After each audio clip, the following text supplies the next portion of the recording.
네, 어서 오십시오. 이게 사실 저희가 진작에 모셨어야 되는데 저희가 어쩌다 보니까 이렇게 시간이 좀 갔네요.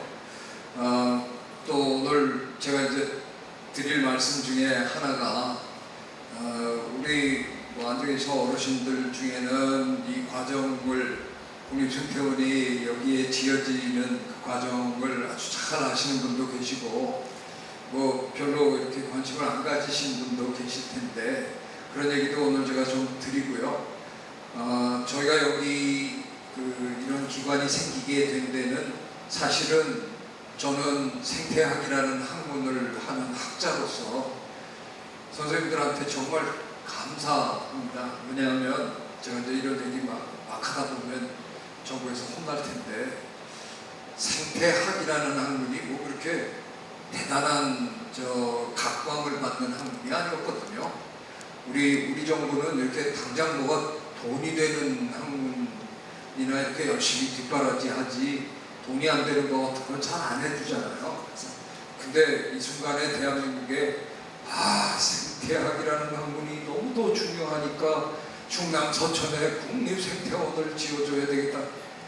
정부가 이런 생각할 때까지 기다렸으면 아마 이번 세기 안에는 안 벌어졌습니다. 절대로 안 벌어졌습니다. 근데 어르신들께서 그야말로 중앙정부에다가 왜 우리는 군사는 뭘 해주면서 왜 우리는 안 해주느냐라고 사실은 항의를 해주시는 바람에 그 과정에서 생겨난 기관입니다.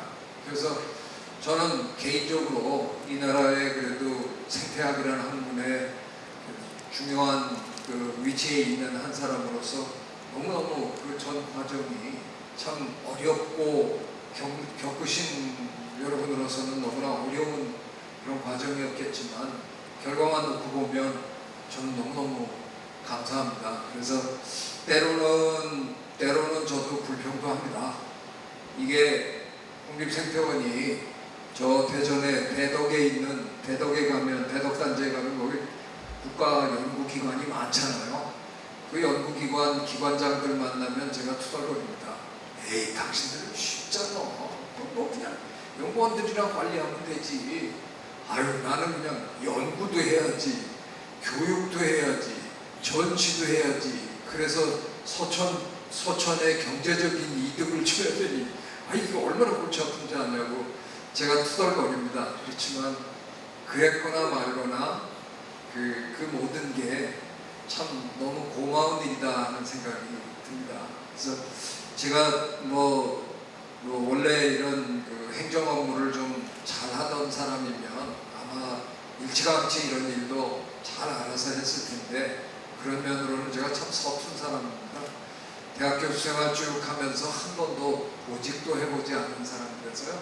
그래서 이 조직을 관리하는 거에 너무나 문외한이었던 사람이 와가지고 지금 그래도 이제 3년 되면서 이제 조금 알겠습니다. 근데 그래서 조금 늦었는데요. 그렇더라도 이런 지자체에 생기는 어떤 국립기관 같은 것들이 처음에 시작할 때는 화려하게 약속 다 해놓고 별로 이행하는 게 없는 그런 곳을 만들고 싶지는 않았습니다. 그래서 금년 초에 사실 굉장히 어려운 작업이었는데요. 우리 조직을 아예 획기적으로 개편을 제가 단행했습니다. 환경부에서는 상당히 저한테 쓸데없는 짓 하지 말라는 식으로 압박이 많았습니다만 그래서 조금 전에 소개받으신 대로 아예 하나의 본부를 제가 만들었거든요. 지역생태협력본부라는 걸 만들어서 우리가 더 적극적으로 지역에 나가서 뭘 같이 할 수 있습니까 하는 거를 좀 더 먼저 찾아다니면서 일을 해보자. 그래서 그런 조직까지 만들어서 노광래 군수님은 아주 개인적으로 저한테 참 고맙다는 말씀을 해주셨고요. 오늘 아마 그래서 그런 결과로 또 벌어지는 일입니다. 근데 앞으로 이제 우리가 이제 시작했으니까 좀 더 적극적으로 지역에 도움이 되는 그런 일들을 많이 해나가도록 노력하겠습니다. 제가 오늘 제목은 아낌없이 주는 나무 이렇게 한번 제목을 붙여봤습니다. 손주들한테 혹시 뭐 이 책 읽어 줘본 경험이 있는지 모르시지만 영어로 원래 이 책의 영어 제목은 그냥 되게 밋밋합니다. The Giving Tree 이래갖고 그냥 주는 나무. 이게 영어로는 뭐 의미가 좀 되는지 모르는데 우리말로 그냥 툭 바꾸면 되게 재미없어요. 주는 나무. 그래서 우리말로 바꾸면서는 이 저 역자가 아주 그 센스 있게 아낌없이 주는 나무라고 제목을 붙였어요. 저는 아주 우리말 제목이 더 멋있는 것 같아요.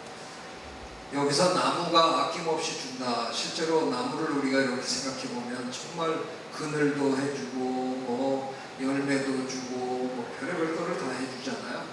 물도 이렇게 담아놨다가 슬슬 흘려주고 별걸 다 해주는데 여기서 사실 나무라는 건 저는 은유적으로 자연이라고 생각하는 거죠. 자연이 우리에게 참으로 많은 걸 정말 줍니다. 아낌없이 줍니다. 근데 오늘 제가 이제 선생님들한테 드리고자 하는 말씀의 핵심은 자연은 아낌없이 주고 싶어 하는데 그 자연이 무슨 재산 축적하려고 저 바깥에 서 있는 거 아니잖아요. 아낌없이 주고 싶어 하는데 언제부턴가 자연이 아낌없이 줄 수가 없어졌어요. 그건 왜냐하면 우리가 자연을 너무나 망가뜨려가지고 자연이 주고 싶어도 못 주게끔 자연의 장애가 많이 생겼습니다. 이제는 우리가 해야 되는 일이 그 자연, 병든 자연을 치유해 줘야 됩니다. 그래서 그 자연이 주고 싶은 만큼 마음대로 우리에게 줄 수 있도록 오히려 자연을 이제는 돌봐줘야 되는 일이 우리의 임무가 됐습니다. 그래서 그런 얘기를 오늘 조금 드려보도록 하겠습니다. 아시는 바와 같이 이 지역은 원래 옛날에 군장산업단지를 개발해 주겠다 그래서 시작한 거 아니에요?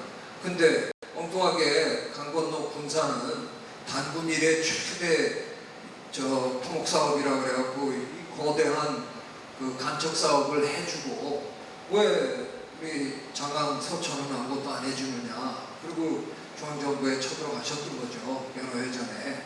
그러나 이미 세상이 많이 변했잖아요. 새만금 사업이라는 걸 시작할 무렵만 해도 뭐 다 지금 앉아 계신 어르신들은 다 기억하시잖아요. 그 조미미라는 가수가 기억되시죠? 바다가 육지라면 그리고 노래 불렀어요. 그때는 그 노래가 맞았잖아요.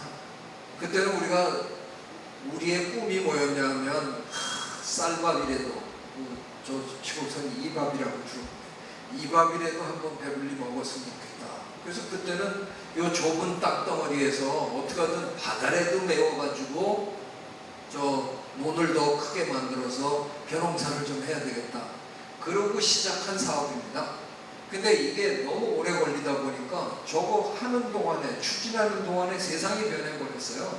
그래서 어떻습니까? 지금은 벼농사 한번 지어봐야 금년에 지금 대풍년이랍니다.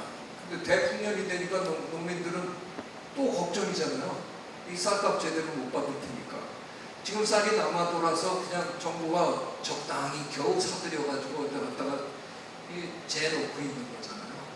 지금 이미 새만금이 개발되는 도중에 이미 이게 그냥 역전이 되어버렸어요. 저거 하는 것보다 애써서 쌀농사 짓는 것보다 바다 메워갖고 쌀농사 짓는 것보다 그대로 놔두고 거기서 바지락 캐고 꼬막 캐는 게 지금 돈벌이가 더 됩니다. 그러니까 새만금은 참 이게 애물단지가 되어버린 거죠. 저 어떻게 해야 될지 정부도 지금 사실 골치가 많이 아픕니다. 그럼에도 불구하고 그렇게 세상이 전환됐다는 것을 모두가 아는 게 아닌 상황에서 여러분들은 정부에다가 여전히 저걸 해달라고 쳐들어갔던 거죠. 근데 정확하게 쌀농사 해달라고 하시지는 않으셨어요. 하고 공장을 짓겠다고 이제 말씀하신 겁니다. 그러나 이미 세상이 변하는 걸 알게 된 우리 사회가 이제 소천장항에다가 제시한 건 뭐냐면 옛날처럼 환경을 파괴하면서 그나마 몇 푼 버는 그런 시대는 지났으니까 국립생태원을 만들어 줄 테니까 환경을 파괴하는 게 아니라 오히려 환경을 잘 보존하면서도 경제적인 이득을 얻을 수 있는 방법이 있는지 한번 함께 고민해보자. 그래서 이제 생겨난 거잖아요. 국립생태원이 생겼고 해수부에서 만들어준 국립해양생물자원관이 저쪽 바닷가 쪽으로 만들어졌고 작은 생태산업단지 이렇게 세 가지가 엮여서 이제 어떻게 보면 종합선물센터처럼 해서 만들어진 겁니다. 3년 전에 제가 처음 여기 내려왔을 때 저 기억합니다. 저 마을 분들이 제 방에 많이 쳐들어오셨어요. 쳐들어오셔서 호통도 많이 치시고 집을 걸고 이러시란 말입니다. 뭐 소리 막 치시고 뭐 이래서 제가 처음에 야단 많이 맞았는데요. 그때 뭐 야단 치시는 분은 뭐 야단 치시니까 제가 알아들었고요. 야단 안 치시는 어르신도 제가 이러고 저 표정만 봐도 알겠더라고요. 딱하다는 표정을 쓰시더라고요. 저를 쳐다보면서. 아니 바다 메워서 공장 지어가지고 돈 좀 만지게 해달라는데 저 대학 교수놈이 와가지고 입만 열면 세계적인 연구기관을 만들고 쟤는 뭐냐? 도대체 제가 제정신이야.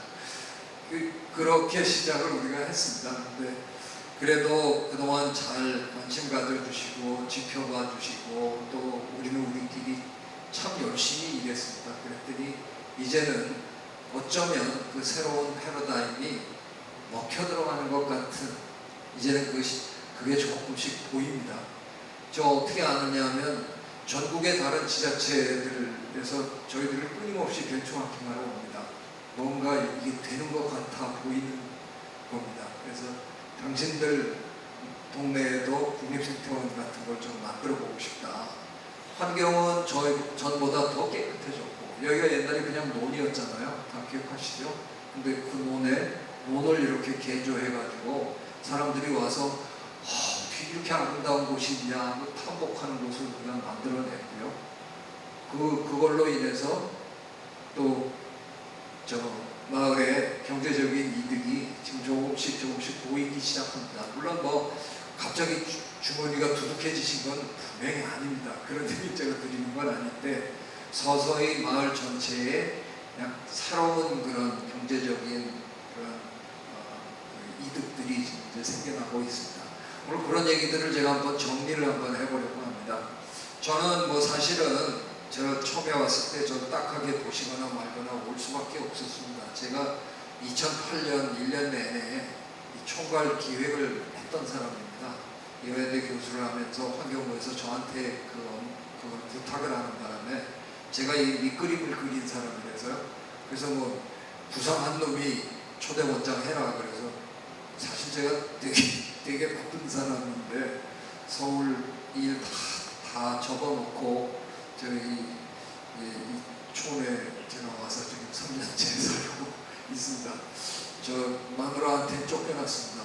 네, 제 아들이 도대체 충남 서천하고 무슨 관계가 강원도 감자부하고가 거기 왜 가려고 그러느냐 그래서 하여간 내가 좀 가서 일해야 될 것 같은데 거의 뭐 이혼당하는 수준으로 좀 쫓겨나가지고요. 제가 집안 얘기해서 좀 쑥스럽긴 한데 저 지금 판교에 등고리에 살거든요. 뭐 산나올 마을 샀는데 아유 얼마나 제 아내가 얼마나 화가 났으면 제가 3년 살고 있는데 한 번도 안 온 겁니다. 그 와서 조금 제가 제대로 살고 있나 밥은 제대로 먹나 뭐 이런 거 좀 한번 마누라가 챙겨도 줘봐야 되는데 한 번도 안 온 겁니다. 당장 집에 오라고 저한테 맨날 야단만 치고요. 하여간 저는 개인적으로는 되게 어려움이 좀 있습니다만 그래도 제가 이렇게 기획한 기관이라서 한번 처음에 제대로 된 반석 위에 한번 올려놔야 되겠다. 그래서 제 깐에는 와서 열심히 제가 일하고 있습니다. 이게 우리 기관에 어느 기관이든 이제 기관이 만들어지면 미션이라는 것도 만들고 비전도 세우고 핵심 가치라는 걸 만듭니다. 이게 우리 핵심 가치거든요. 저는 근데 지가 지 자랑하면 그게 팔불출인데 제가 뭐 어딜 가서도 지금 그냥 대놓고 자랑하고 다닙니다. 이 세상 천지에 어느 기관이 이렇게 멋있는 저 핵심가치 갖고 있는 데 있으면 한번 나오보라고 제가 막 합니다. 정부기관이나 뭐 이런 데 기관의 핵심가치 뭐 일일이 다니시면서 이렇게 찾아보시지는 않으시겠지만 기회가 있어서 이렇게 한번 들어보십시오. 전부 재미 하나도 없습니다. 무슨 뭐 수월성, 탁월성, 무슨 성 해갖고 들어도 감흥도 없는 그런 뭐 어려운 단어, 뭐 단결, 뭐 충성, 그딴 거 해봐요. 무슨 소용이 있습니까? 우리는 이렇게 한번 만들어보자 하고 만든 겁니다. 이거 어느 기관의 핵심 가치라고 가르쳐주지 말고 그냥 슬쩍 꺼내놨을 때 한 10명 중에 한 서너 분은 보다가 혹시 그 충남 서천에 있는 저 국립생태원 핵심 가치하고 딱 좋겠네. 그렇게 한번 만들어보자. 그래서 정말 저 머리를 짜내갖고 만든 겁니다. 제가 이걸 가지고 강의를 참 많이 하고 돌아다닙니다. 전국에. 왜냐하면 이 4가지 핵심 가치만 잘 설명하면 국립생태원이 뭐 하는 곳이고 국립생태원이 왜 만들어져야 되고 국립생태원이 왜 중요한지를 전부 다 아주 그냥 깔끔하게 설명할 수가 있습니다. 우리 직원이 정규직, 비정규직 다 합해서 거의 한 이제 500명이 돼가는 큰 조직인데요. 아마 이거 모르는 사람은 없을 겁니다. 지금 우리 생태원에 일하는 사람이면 요 4마디는 아주 머릿속에 꽉 박혀 있습니다. 이런 마음으로 저희가 똘똘 뭉쳐서 지금 일하고 있습니다. 생명 사랑은 당연합니다. 제가 실제로 그렇게 할 수 있는지는 모르지만 질러댄 게 있습니다. 적어도 이 기관에서 일하려면은 생명 사랑의 정신만큼은 확보해야 된다. 연구나 교육이나 전시에 관여돼서 일하는 직원이 아니고 그냥 청소하시고 아니면 경비 쓰시는 분 이래도 낮에는 여기서 일할 때는 생명 사랑 같이 일해놓고 퇴근하고는 이상한 거 잡아 드시고 아무거나 막 죽이고 그런 분 저한테 걸리면 제가 그냥 해고시키려고 제가 그냥 어포를 놨습니다. 여기서 일하는 사람은 단 한 사람도 예외 없이 정말 마음속 깊이 생명을 사랑할 줄 알아야 합니다. 생명에 대한 경외심을 갖고 있는 그런 사람이 아니면 여기서 일할 자격이 없다는 겁니다. 그런 마음을 가져야 되는 이유가 뭐냐를 한번 제가 설명을 해드리겠습니다. 지금은 우리나라도 그렇고 외국도 그렇고 인간이 사는 곳이면 아주 도심 한복판 빼놓고 조금만 나가면 논밭입니다. 어딜 가나. 그래서 누구나 다 그렇게 생각하고 사실 거예요. 인간은 이 세상에 탄생하자마자 농사를 지었겠구나. 근데 천만의 말씀입니다.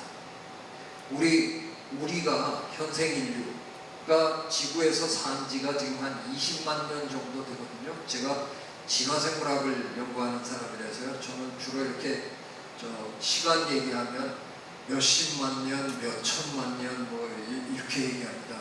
작년, 재작년 이런 건 저하고 상관없는 저는 이렇게 스케일이 좀 큰 사람인데요. 20만 년을 우리가 살아왔는데 그 20만 년 중에 농사를 지은 건요 최근 10,000년밖에 안 됩니다. 그러니까 우리의 존재의 역사의 최근 5% 동안 겨우 농사라는 걸 이제 겨우 뭔가 이런 것도 해보면 되겠네 그래갖고 이제 조금 해본 동물이고요. 우리는 사실 95% 동안에는 수렵 채집 생활을 하던 동물입니다. 잡아먹고 주워먹고 그러던 동물입니다. 근데 마치 농사가 농자 천하지대로인가 우리는 그냥 농사만 짓는 걸로 생각하지만 그건 아니라는 겁니다. 근데 옛날에 우리가 농사를 짓기 전에 저 동굴 속에 많이 살았었거든요. 그 동굴에 살던 두 가족을 제가 두 가족 얘기를 한번 해드려 보겠습니다. 저 두 동굴에 사는 이 가족하고 이 가족. 이쪽 가족은 제가 말씀드린 대로 생명사랑의 철학이 확고한 아주 고귀한 분들이 모여 사는 것입니다. 인간만 중요한 게 아니라 이 세상 모든 동식물의 생명도 소중하구나. 그래서 그들도 위하고 살자.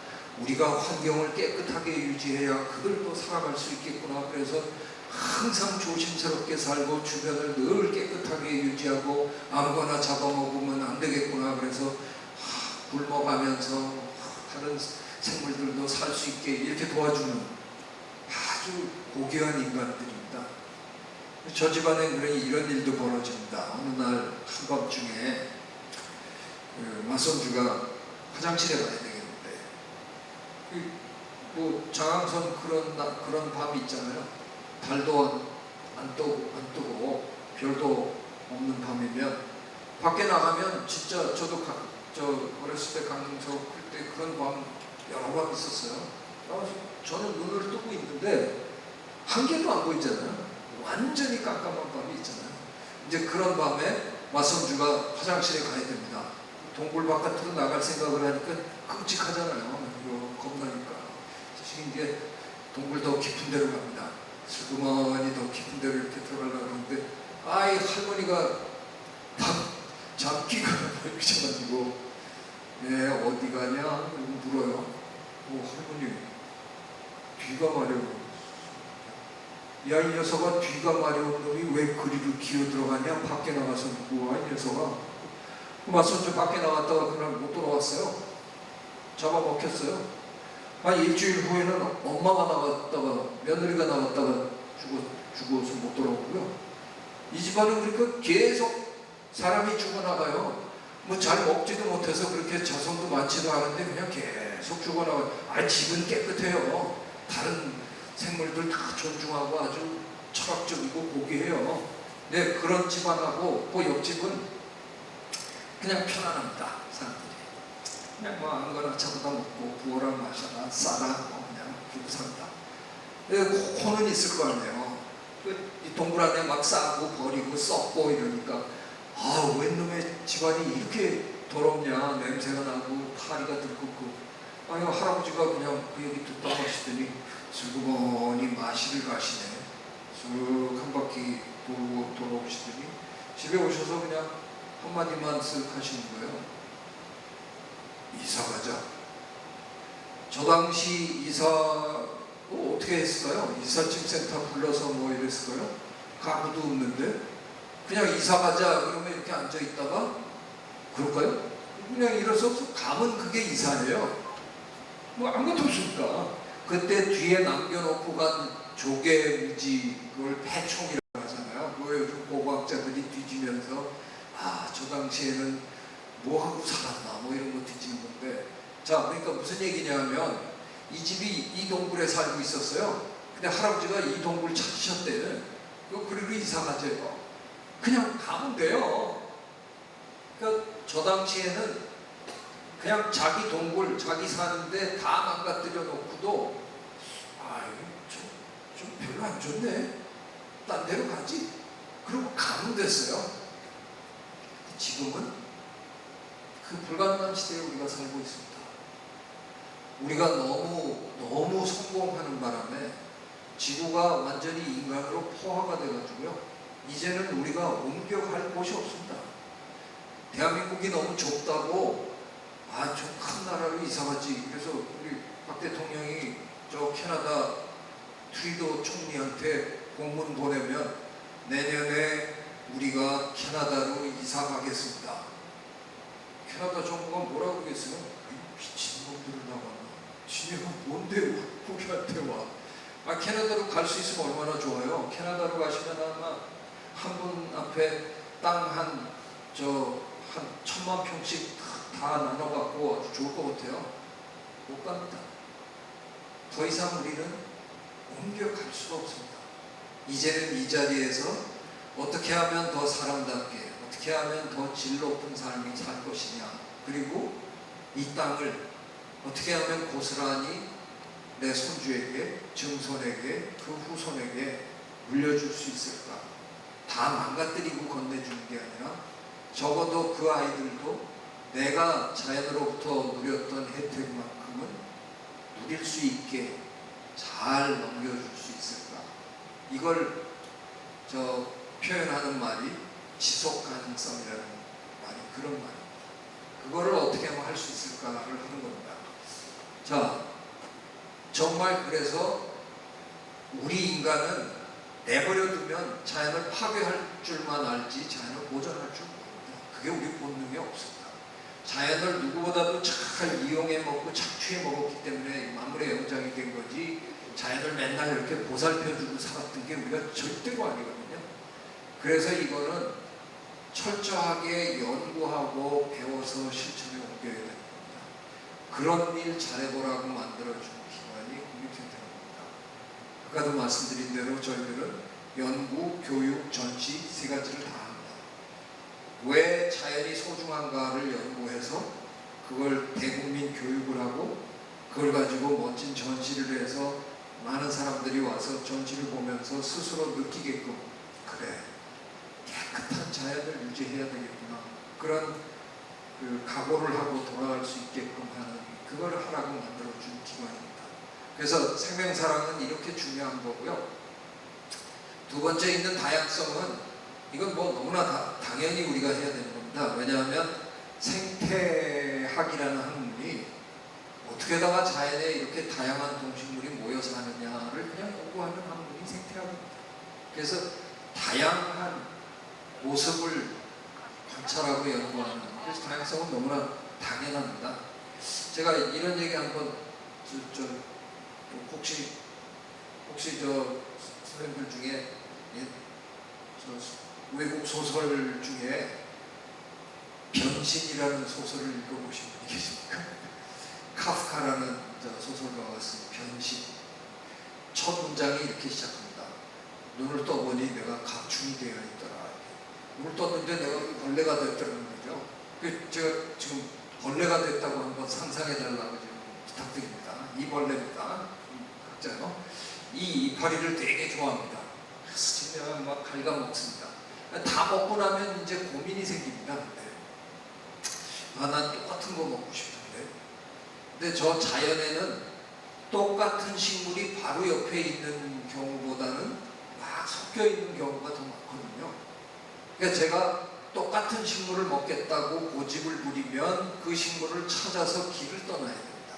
찾으러. 저 조그만 놈이 이렇게 움직여가지고, 얘한테는 10m도 이게 우리한테 뭐 10리 되는 거리잖아요.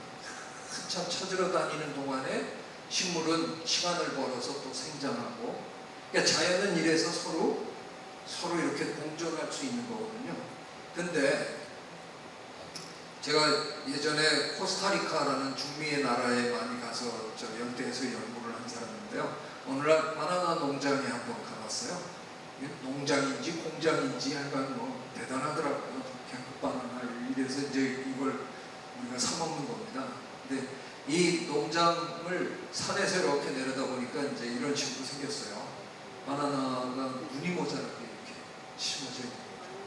자, 그 벌레인데, 선생님이 벌레인데 특히 바나나 잎을 좋아하는 벌레라고 한번 상상을 해보십시오. 자, 여기를 내려다보면 기분이 어떠세요? 내가 제일 좋아하는 거를 인간이란 동물이 눈이 모자라게 심어준 거예요. 감동받으셔야 될 거 아니에요. 나는 인간이란 동물에 대해서 이거 어떻게 쓰면 좋을지 모르겠다. 이렇게 좋은 동물이 이 세상에 없네. 내가 제일 좋아하는 걸 이렇게 많이. 그래서 이제 와서 먹기 시작합니다. 먹다가 엎드리면 또 먹을 게 있어요. 뒤집으면 먹을 게 있어요. 넘어지면 먹을 게 있어요. 끝없이 너무너무 고마워하는데 웬걸 조금 있으니까 몸이 축축해져요. 살충제를 뿌립니다. 돌아서서 뿌리면 인간을 향해서, 아니 초대해놓고 이것도 웬일이세요? 그 인간이, 야 임마 내가 널 언제 초대했어 임마. 근데 아니 이게 초대가 아니면 뭐예요? 내가 제일 좋아하는 걸 눈이 모자라게 이게 초대가 아니면 뭡니까? 우리 인간이 농사를 짓는 거는 한마디로 얘기하면 뭐냐면 다양성을 없애는 방법으로 농사를 하는 겁니다. 그렇다고 해서 제가 농사를 그러면 있는 그대로 놓고 해라. 그러면 바나나 농사를 해야 되는데 바나나가 여기 한 그루 있고 1km 가서 바나나가 또 한 그루 있는데 그게 무슨 농사입니까? 그러니까 우리가 농사를 짓는다는 건 뭐냐면 자연에 있던 그 다양한 식물들을 다 쓸어내고 내가 원하는 식물 한 종으로 쫙 집어넣고 하는 게 그게 농사입니다. 근데 그 과정에서 다양성을 없앴더니 무슨 일이 벌어지냐면 그걸 좋아하는 해충들이 덤벼드는 문제가 생긴 겁니다. 아주 많이. 그러니까 우리는 어떻게 해요? 설충제를 개발해서 뿌려야죠. 제가 자연을 사랑하는 생태학자로서 이렇게 얘기하면 저 벼락 맞을 일인데요. 만약 우리가 설충제를 한 방에 한 번 뿌려가지고 몽땅 다 죽일 수만 있으면 저 그건 한번 해보자고 저도 찬성을 해요. 근데 자연은 워낙 다양해서요. 유전적으로 워낙 다양해서 그 해충들, 그 벌레들 중에는 반드시 우리가 만든 살충제에 태생적으로 내성이 있는 놈들이 있습니다. 면역력을 갖고 있는 놈들이 있습니다. 그래서 반드시 어느 정도는 안 죽습니다.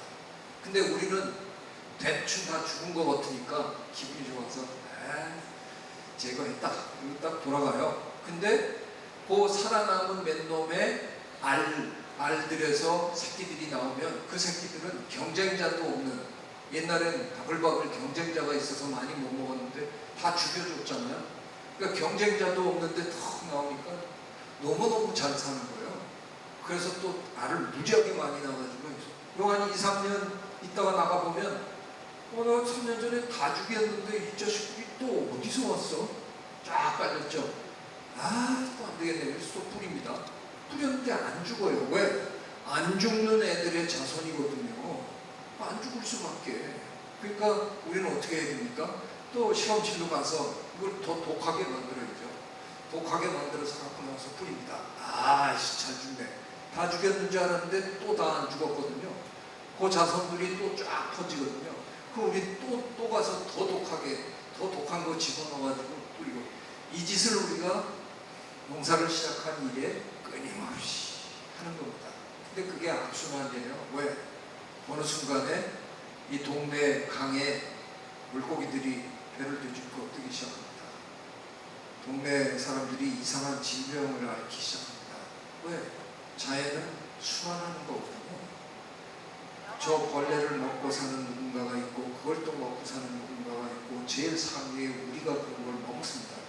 그러다 보니까 결국은 우리가 한 짓에 우리가 당하게 되는 구도로 이렇게 되어 있는 겁니다. 그렇다고 해서 제가 우리 이 농사 짓는 방법을 포기하자고는 저 얘기 못합니다. 다른 방법이 딱히 떠오르지 않아서. 하지만 중요한 건 뭐냐? 다양성을 없앴더니 참 힘들어진다는 겁니다. 제가 한 번도 이렇게 큰 조직을 경영해 본 적이 없는 사람이 여기 생태원에 와서 경영을 좀 하려고 했더니 참 힘들더라고요. 저 환경부 공무원 출신 분들도 계시고요.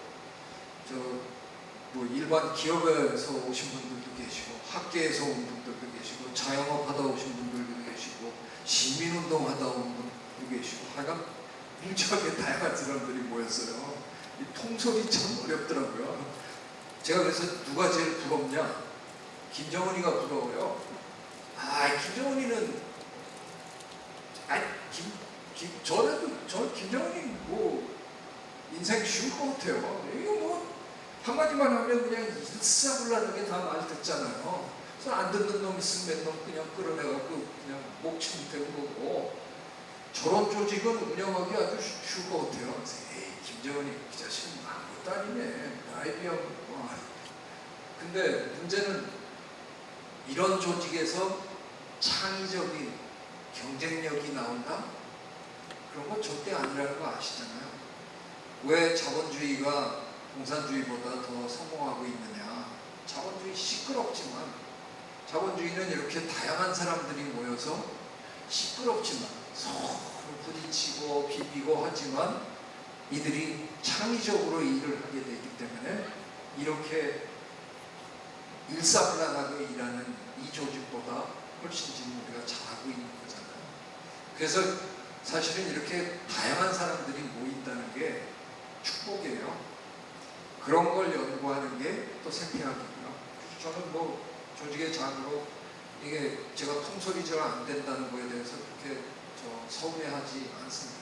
다만 그거를 그 사람들이 다 따로따로 놀게 놔두면 안 되고요. 세 번째가 뭐냐면 창관입니다.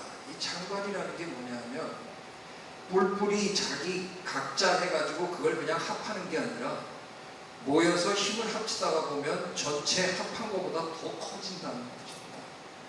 10명이 일을 하는데 10명이 따로따로 일한 걸 보태갖고 10사람 일한 거로 합이 아니라 10명이 일하다 보면 이게 20명이 일한 거, 100명이 일한 것 같은 게 나오게끔 하는 게 창관이라는 겁니다. 제가 이 창관을 생물학이나 생태학으로 한번 설명할게요. 자연과학 그러면 여러분이 아시는 게 물리학, 화학, 생물학 이런 정도로 있잖아요.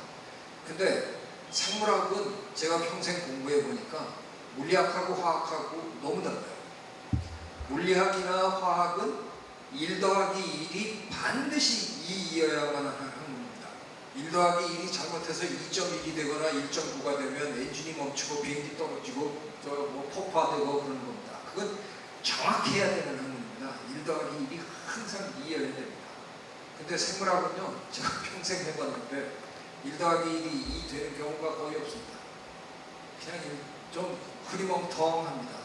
1 더하기 1이 대충 2보다 큽니다. 여러분 다 심장을 갖고 계세요. 심장은 심장세포로 이루어져 있습니다. 그 심장세포 하나하나를 이렇게 들여다보면 그냥 세포입니다. 근데 그 심장세포를 한데 모아놓으면 무슨 짓을 이놈들이 하기 시작하냐면요, 뛰기 시작합니다. 지가 알아서 페이스메이커라는 게, 박동이라는 게 생기는 겁니다. 심장세포 하나하나 놓고 다 흩어져 놨을 때는 걔네들을 모아놨을 때 거기서 박동이 생긴다는 걸 아무도 예상 못합니다. 물리나 화학으로는 그런 생각을 못합니다. 근데 생물은 그놈을 모아놓으면 그냥 심장세포의 합이 아니라 지가 알아서 뛰는 심장이 되는 겁니다. 이게 생물학의 매력입니다. 전 만약에 다시 태어난다 그래도 전 또 생물학을 공부하렵니다. 이게 재밌어서 기가 막힙니다. 예상이 잘 안 되고. 이게 어떤 의미에서 개념적으로 제가 우리 사회에 한 10여 년 전에 화두로 이걸 던졌습니다. 통섭이라는 화두를 던져서 제가 그래서 좀 유명해졌는데, 어느 한 개인이나 어느 한 학문 분야가 답을 찾는 그런 시대가 이제는 아닙니다. 모든 분야의 경계가 낮춰지고 서로 협업을 하고 그러면서 답을 찾아가는, 소통하고 이런 시대에 우리가 지금 살고 있는 거잖아요. 창관이 어떤 의미에서 통섭하고 상당히 비슷한 그런 개념입니다. 그래서 우리 500명이 따로따로 일하는 게 아니라 정말 힘을 합쳐서 일을 하다가 보니까 저희가 그래도 이 짧은 기간에 상당히 그렇게 올라선 것 같아요. 저희 국립생태원의 핵심 가치를 만약에 생명, 사랑, 다양성, 창관, 돈 그랬으면 좀 안 어울렸을 거예요. 이거 생태학이라는 학문이 그렇게 돈 버는 학문은 아닙니다. 돈을 아껴주는 학문, 덜 망가뜨리는 학문이지. 근데 제가 얼마 전에 인터넷에 뒤져보니까 현대인의 삶 뭐 이래서 이런 만화가 있더라고요.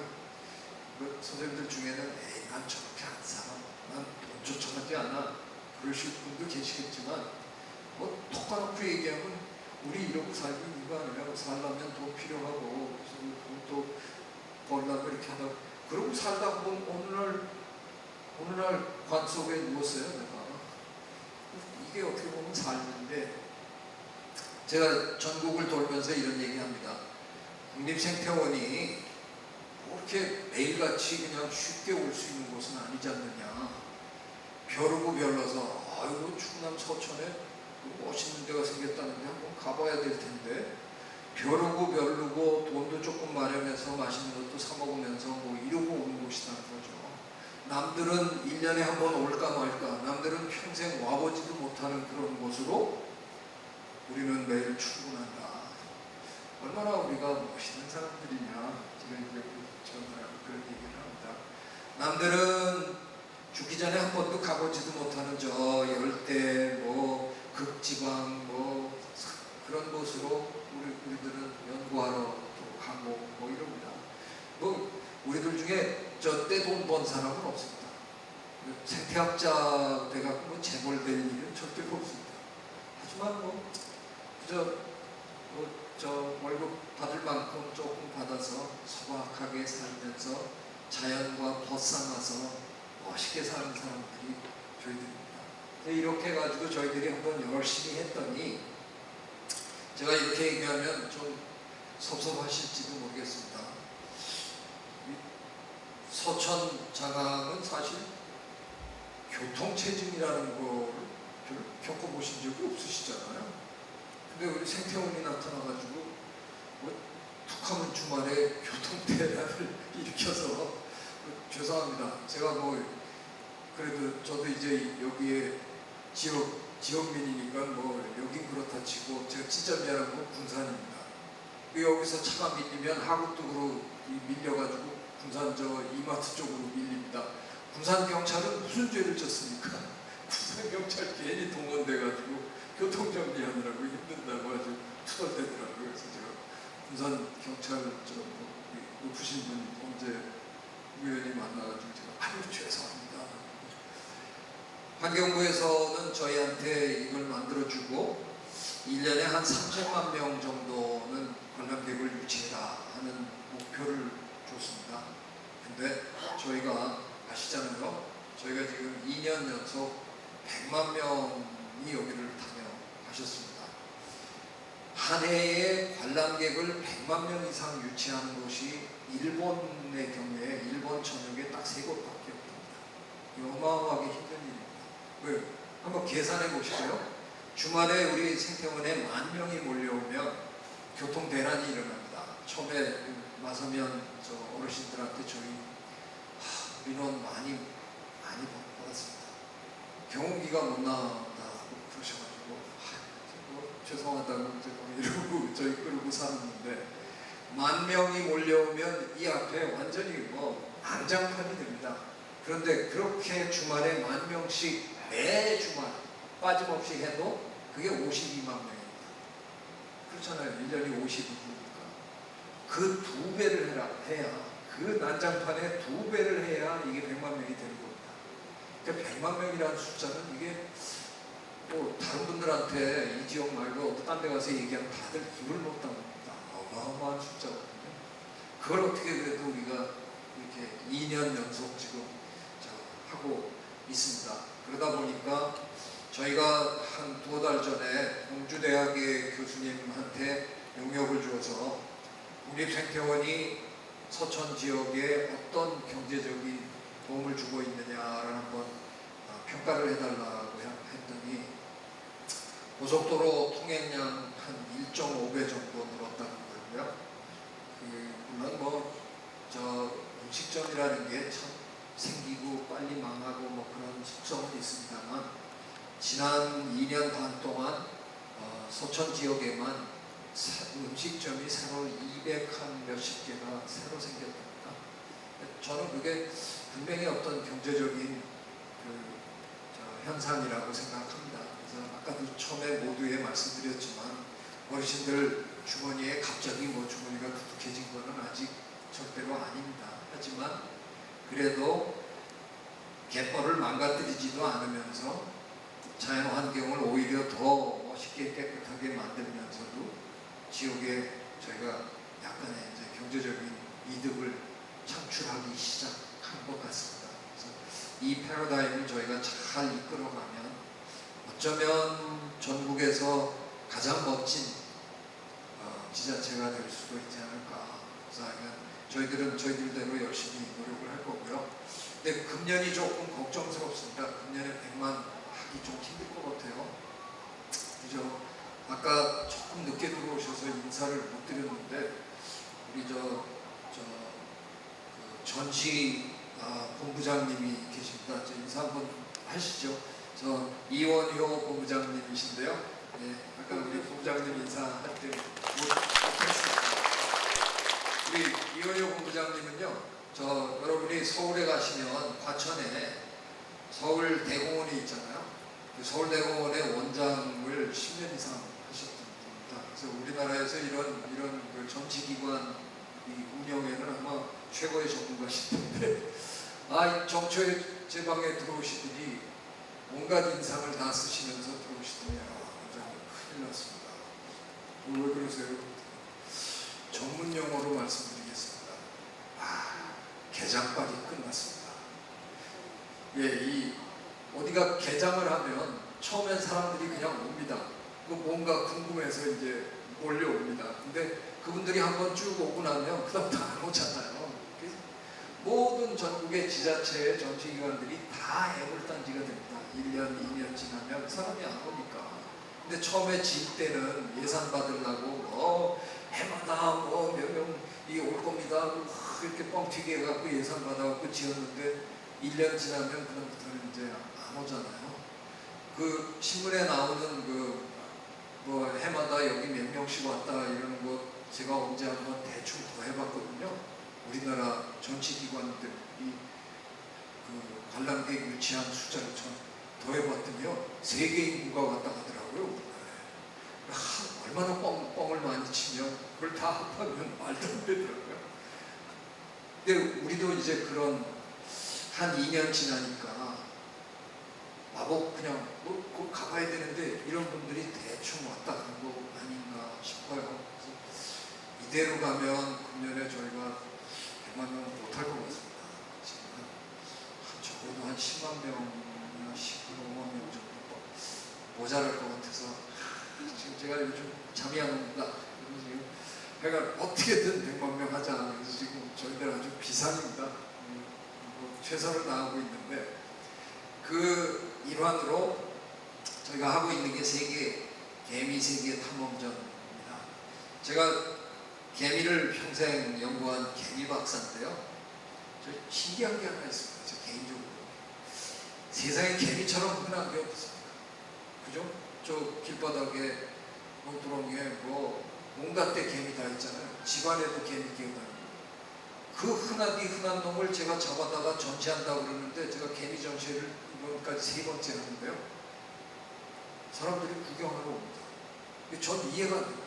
왜 보러 오세요? 제가 물어봐야 됩니다. 어쩌면 우리 민족은 개미하고 뭔가 이렇게 교감이 있나 봐요. 제 생각에 이건 제가 생각하는 건데요. 저 선생님들 동의하실지 모르지만 우리나라 사람이 가장 귀하게 여기는 인간의 덕목이 뭘까를 제가 생각해 봤는데요. 가끔가다 이렇게 조금 정직하지 못하고 말로는 우리가 거짓말하면 안 돼, 정직하게 살아야 돼 그러면서도 좀 정직하지 못한 사람 우리 금방 용서해줘요. 처음엔 욕 좀 했다가 사람이 그래. 우리가 용서 못하는 덕목이 있습니다. 제가 생각해보니까 게으른 건 우리 용서 못합니다. 우리나라 사람은 반드시 부지런해야 합니다. 근면해야 합니다. 제가 열대지방을 주로 돌아다니면서 연구하는 사람인데요. 저 동남아시아나 저 남미 같은 데 가갖고 제가 서울서 살듯이 여기서 살듯이 바삐 이렇게 움직이면 다 저를 친구냐. 열대지방에선 느리게 움직여야 됩니다. 그럼 쉬고 천천히 해야지. 거기서 막 서두르면 이상한 놈 쳐다보시더라고요. 근데 우리는 외국에서 오신 우리나라로 살아온 사람 제일 먼저 배워야 되는 단어가 빨리빨리잖아요. 우리는 게으른 놈은 절대로 용서 못합니다. 아마 그래서 개미의 근면함 때문에 개미 모아놓으면 그렇게 보고 싶은가 봐요. 사람들이 와요. 근데 제가 이대 자연사박물관장 하면서 저 개미전을 2번 해갖고 아주 히트를 쳤거든요. 그래서 또 합니다. 근데 그때는 소규모로 한 거고요. 지금 여기는 그래도 우리가 대규모로 할 거니까 제가 그냥 우리나라 개미만 갖고는 양이 안 찬다. 그래서 지금 아주 열대에서 진짜 세계적인 개미들을 데려왔거든요. 혹시 아직도 구경을 못 하셨으면 한번 꼭 구경하셔야 됩니다. 한번 시작해 주시죠. 보시면 이게 중미에서 찍어온 거거든요. 이파리가 막 움직여가죠. 예, 이파리가 지가 알아서 걸어갑니다. 아니죠. 여기 개미가 몰고 가는 거예요. 저 개미는 중남미에 사는 개미인데 저렇게 열심히 이파리를 자릅니다. 숲에 가서 이파리를 열심히 잘라가지고 이게 자르면 자기 몸 길이만큼 다리를 이쪽에 이파리 끝에다가 걸고 입으로 이렇게 톱질을 하거든요. 이게 톱질을 하면 지 몸에 이게 몇 배가 돼요. 저 어마어마하게 큰 거를 입으로 물고 처음에는 이 중심이 안 잡히니까 넘어졌다가 막 이러면서 겨우 중심 잡고 저 무거운 걸 입으로 물고 집으로 쫙 갑니다. 왜? 집에 가서는 이걸 그냥 먹는 게 아니고 저걸 잘게 썰어가지고 저걸로 퇴비를 만들어서 저걸 거름 삼아서 버섯을 길러먹습니다. 이 동네 표고버섯 많이 기르잖아요. 거의 정확하게 그 식입니다. 나무 잘라다가 놓고 버섯 심어가지고 키우잖아요. 그 식입니다. 이건 지금 우리 국립생태원에 데려다가 우리가 키우고 있는 겁니다. 정말 귀엽지 않아요? 저 작은 곤충이 저렇게 열심히 이파리 잘라서 집으로 갑니다. 이거 와서 구경하는 분들이 정말 다 감동을 받습니다. 여기 이 하얀 것들이 이게 다 버섯입니다. 이파리 썰어가지고 이 버섯에 퇴비를 주면서 키우는 겁니다. 아까 제가 우리 인간이 농사를 지은 지가 그저 10,000년밖에 안 된다 그 말씀드렸습니다. 지구상에 농사를 지을 줄 아는 동물이 거의 없습니다. 개미하고 흰개미하고 우리하고 그 정도입니다. 근데 우리는 농사 지은 지가 10,000년밖에 안 되는데 이 개미가 기르는 버섯에 저희가 유전자를 꺼내가지고 그 유전자가 얼마나 오랜 기간 동안 개미의 농장에서 변화해 왔느냐를 계산해서 역산을 해봤더니 얘네는 농사를 얼마나 지었냐면요. 무려 6,500만 년. 그러니까 우리의 6,500배. 지금으로부터 6,500만 년 전에 지구에 무슨 일이 있었냐면요. 거대한 운석이 저 미국 남부 카리비아 그 바다를 때렸어요. 그래가지고 공룡이 다 전멸했습니다. 큰 공룡들이 완전히 사라지게 만든 그 사건이 벌어졌을 때가 지금부터 6,500만 년 전입니다. 근데 저 개미들은 그 당시 그 무렵부터 농업이라는 걸 개발해갖고 지금까지 하고 있는 겁니다. 그러니까 지구에서 농업을 개발한 최초의 동물이 진짜 신토부리 농사꾼은 우리가 아니고요. 쟤네입니다. 저게 얼마나 인기가 좋으냐면 저 유럽이나 영국이나 뭐 캐나다, 미국 같은 데 가면 자연사박물관 가는 데마다 거의 다 있습니다. 근데 제가 몇 군데 가봤는데요. 다 쪼잔하게 했더라고요. 왜 여기 나무 하나에서 잘리게 하고 이만큼 걸어오게 해서 여기서 뭐 버섯 농장 했더라고요. 제가 좀 욕심이 많거든요. 그래서 우리는 이 이파리 자르는 데부터 버섯 농장까지 10m를 쫙 뽑아놨거든요. 그러니까 예를 들면 뭐 학생들이 그냥 한 학급이 오더라도 한꺼번에 탁 매달려서 저 개미 지나가는 거 보게 하려고. 그래서 저 이런 얘기는 별로 그렇게 썩 좋아하는 사람은 아닙니다만 뭐 객관적으로 볼 때 세계 최대 규모의 이쁜 개미 전시가 지금 여기서 벌어지고 있고요. 이거는 세계 최초입니다. 이쁜 개미가 개미사회의 스타 개미라면 개미사회의 표지 모델이 있습니다. 개미 책 쓰는 사람마다 이 개미 사진을 하는데요. 이건 제가 영어로 쓴 책인데요. 저도 표지 모델로 이 개미를 했습니다. 저희가 이 개미를 호주에서 잡아가지고 비행기에 태워서 지금 모셔다가 전시를 하고 있습니다. 얘네들은 무슨 개미냐 하면 오죽하면 우리가 개미 허리라 그러니까 그 가는 개미 허리를 뒤에 놈이 입으로 뭅니다. 또 그놈의 허리를 또 뒤에 놈이 입으로 물었고요. 이놈 허리를 뒤에 놈이 입으로 물고 이런 식으로 해갖고 이 몸을 이렇게 이어가지고 이쪽에 있는 이파리를 끌어당깁니다. 협업을 해서 영차영차해서 요 가까이 이렇게 붙여놓고 이렇게 가까이 붙여놓고 우리 서천의 자랑 중에 하나가 한산 모시잖아요. 한산 모시관에 가면 지금도 옛날 방식으로 모시를 짜잖아요. 그 못이 북이 왔다 갔다 하는 것처럼 애벌레가 고치를 틀 때 자기 몸을 둘러싸기 위해서 실크를 분비하는데 그 실크를 가지고 이쪽 찍고 이쪽 찍고 그래갖고 이걸 엮는 겁니다. 그래서 이렇게 방을 만들어요. 그렇게 삽니다. 그래서 나무에 저런 방들이 뭐 백몇십 개가 만들어지면서 거기에 사는 겁니다. 이 개미가 호주 정부에서는 최초로 저 반출을 허락해줘서 지금 어디에도 없습니다. 세계에. 우리 국립생태원에만 이 개미가 지금 전시되고 있습니다. 일단 꼭 한번 또 구경하시기 바랍니다. 이런 개미 전시를 통해서 저희가 뭐 최선을 다하고 있습니다. 금년에도 어떻게든 100만 명을 한번 유치해보려고 노력하고 있습니다. 아까 제가 말씀드린 대로 우리가 신설기관이 되다 보니까 미션도 만들고 비전도 만들고 이게 우리의 미션입니다. 세계적인 생태학 연구를 바탕으로 자연환경의 보존과 생태문화 확산을 도모하여 지속가능한 미래 구현에 기여한다. 한마디만 제가 한 단어만 설명을 드리고 제 강의를 마치려고 합니다. 생태문화라는 말이요. 3년 전에 저희가 이걸 만들 때는 인터넷에 치면 별로 안 나왔어요. 근데 지금은 치면 많이 나옵니다. 생태문화는 개발문화의 반대말이라고 생각하시면 됩니다. 대한민국은 개발문화 국가입니다. 지금까지. 근데 개발을 계속하다 보면 우린 진짜 망합니다. 이 좁은 땅덩어리에서 이 많은 사람이 계속해서 자연을 훼손하다 보면 언젠가는 우리가 전부 다 살 곳이 없어질 겁니다. 그래서 더 이상 미국 같으면 뭐 개발 한쪽에서 하고 한쪽은 저쪽에 가서 살아도 됩니다. 워낙 땅이 넓으니까. 우리는 그걸 못합니다. 옮겨갈 동물이 없어요. 그래서 이제는 개발 문화가 중심이 되면 안 되고요.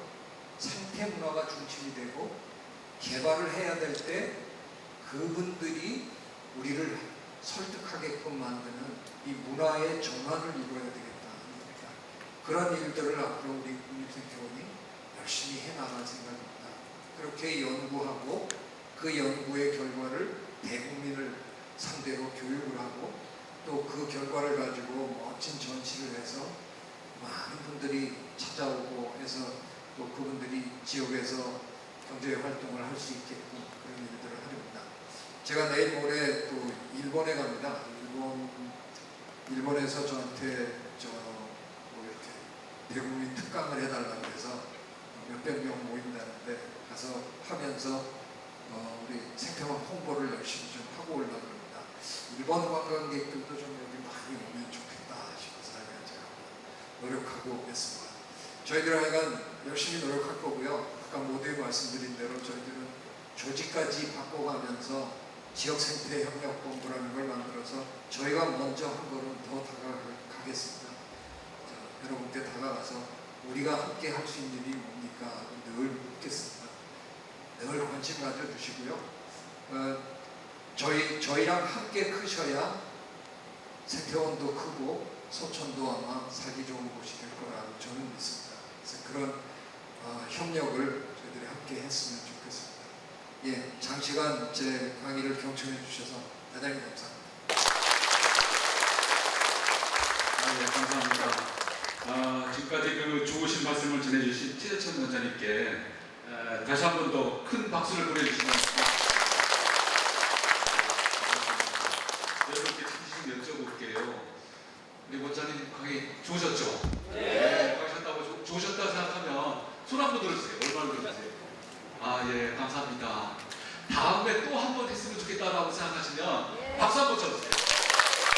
알겠습니다. 여러분들 생각을 다 들어서 오늘보다는 더 알차게 좋은 선물 더 장만해서 반복적인 행사를 하도록 노력하겠습니다. 저희들이 돌아가실 때 저희들이 생태원에서 어려운들 대상으로 조그만 방문 기념품을 좀 만들었거든요. 집에 들어가실 때에 읍면 지구를 통해서 하겠습니다. 그리고 이제 행사를 좀 마치게 될 텐데요. 또 기념으로다 좀 우리 최혜청 원장님과 단체 사진을 찍게 될 텐데 100여 명이 함께 동시에 찍게 되면 제도 안 잡혀서 음면 이렇게 나누어서 찍도록 하겠습니다. 먼저 장학읍에 거주하시는 분들 앞으로 나와주시면 우리 원장님과 같이 한번 단체 사진을 찍도록 하겠습니다. 예. 한번 저희 원장님한테 뭐 드리실 말씀 있으시면 한번 좀 예, 마이크 드리겠습니다. 잠깐만 좀 앉아 계시죠. 네. 나오시죠. 여튼 원장님 이렇게 훌륭하신 분이 초대 원장님으로 오셔서 생태원에 이렇게 몸담고 계신 걸 영광으로 생각하는 주민 한 사람입니다. 저는 인근 바로 원도산에 사는 이민직입니다. 이 생태원 원래 조성할 때 이 주민 대표로서 이 보상 문제라든지 이런 걸 제가 많이 했었거든요. 과연 성공할까 하는 의문점도 많았지만 사실 생태원이 개원하고 나서 주민들의 불편 원장님이 더 잘 아시는 것 같습니다.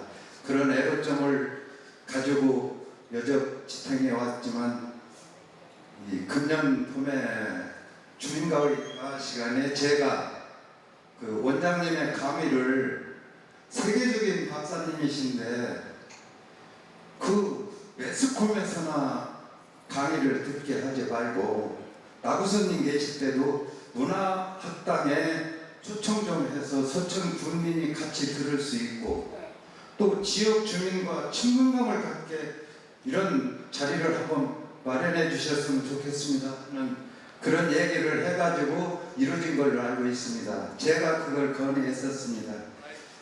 그 당시에 제가 다시 건의한 건 이 대전 주변의 개족산이나 이런 것처럼 이 생태원 주변의 산에 좀 거닐 수 있는 산책길처럼 등산객들이 생태원에 들렸다가라도 이 등산 쪽으로 이렇게 할 수 있는 이 주변에 그 등산로를 개설해 가지고 같이 할 수 있는 그런 저기를 만들어 주십사 그때 건의를 했는데 원장님은 혹 그런 보고를 받으셨는지 모르겠지만 그것 좀 한번 생각 좀 해주시고요.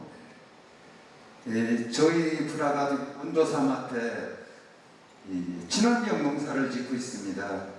한번 출퇴근 시간에 잠깐 조금만 시간 내셔서 저희 논두렁에 한쪽에는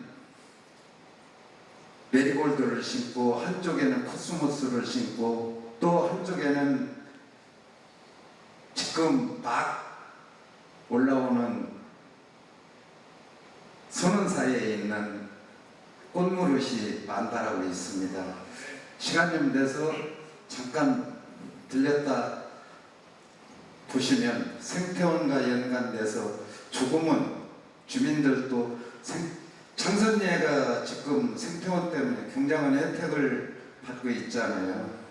이 접경하고 있는 주변 마을에 골고루 혜택이 갈 수 있는 그러한 초대 원장님이 되주셨으면 감사하겠습니다. 예, 잘 알겠습니다. 두 번째 하신 말씀에 대해서는 제가 드릴 말씀이 있습니다. 들으셨는지 모르지만 바로 지금 우리가 있는 여기에 이 뒷동산의 오솔길은 여러분이 침팬지 아시잖아요. 그 침팬지 연구를 세계적으로 하셨던 제인 구달 박사님 저희가 2년 전에 모셔서 그 오솔길을 제인 구달의 길이다 이렇게 명명을 하고 그분이 직접 오셔서 함께 봉헌식을 했잖아요. 독일에 가면 하이델베르크라는 도시에 가면 철학자의 길이라는 게 있더라고요. 그래서 제가 그걸 우리가 해봐야 되겠다. 그래서 저희는 생태학자의 길을 만드는 거거든요. 그래서 제인 구달의 길을 출발로 작년에 2015년에는 저 앞산에다가 찰스 다윈의 길을 또 만들었어요. 내년에는 저 용화실 못 근처로 해갖고 헨리 데이비드 소로의 길이라고 그 소로라는 미국의 유명한 통나무집에서 1년 동안 책도 많이 나와 있거든요. 그런 길을 하는데 이게 우리 경내에 요 30만 평에 길을 내보니까 이제 한 3개쯤 내니까 길 낼 곳이 없어요. 그래서 사실은 저 군수님한테 제안을 제가 해놨는데 이걸 서천군 전체로 한번 만들어보자. 제주도가 올레길로 아주 그냥 대박을 쳤잖아요. 그래서 전국에 그런 길들이 생겼는데 길들이 다 좀 이상하게 만들어갖고 좀 좋지 않아요. 근데 이제 우리 경내에 길이 3개 있고 이제 빠져나가면서 뭐 하구뚝 쪽으로 한다든가 뭐 해서 이 서천을 전체를 한번 다 도는, 그래서 그 길을 따라가다 보면 서원도 들리고 갈대밭도 들리고 뭐 다 들릴 수 있게 그 길 구간을 유명한 생태학자의 이름을 따주고 그 사람의 업적을 거기에 조금씩 기리고 뭐 이러면서 저는 이 마을 전체에 한번 걷는 길을 쫙 한번 만들고 싶어요. 그래서 그걸 한번 계속 추진하겠습니다. 예. 혹시 또 저희 원장님 내지는 저희 생태원에 뭐 하실 말씀 있으시면, 그러면 시간이 또 많이 지체된 상황을 감안해서 우리 장학금에 고수하시는 분들 잠깐 좀